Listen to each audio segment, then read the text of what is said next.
Ahojte, dnes tu mám pre vás nové video, v ktorom vám ukážem, ako si pripraviť dva koktejly na leto. Konkrétne to bude piña colada a mojito. Začnem piña coladou. Ja budem robiť oba nápoje vo verzii Virgin, teda bez alkoholu. Ak chcete verziu s alkoholom, stačí pridať biely rum. Na Virgin koládu budete potrebovať ananásový džus alebo čerstvý ananás, kokosový sirup a smotanú na šľahanie. V šejkri alebo v akejkoľvek uzatvárateľnej nádobe všetko spolu zmiešajte, potom naplňte pohár ľadom a prilejte zmes. Pohár môžete ozdobiť kúskom ananásu.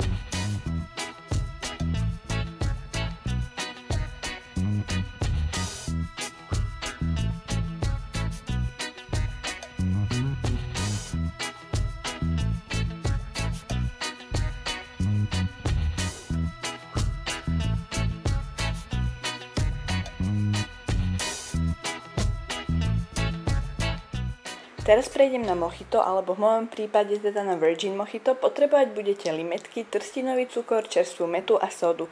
Začnete tak, že do pohára pridáte cukor a pár plátkov limetky.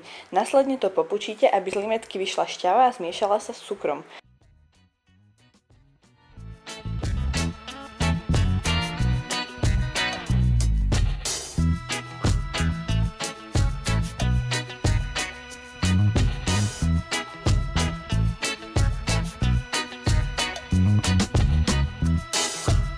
Ďalej pridáte mätu, ľadovú drť a zalejete to sódou. Jemne to premiešajte. Vrch doplňte ľadom a na ozdobenie pridajte plátok limetky a mätu.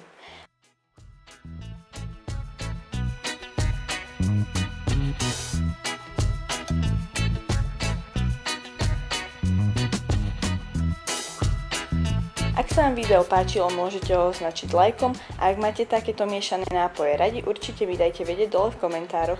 To je na dnes odo mňa všetko a vidíme sa pri ďalšom videu.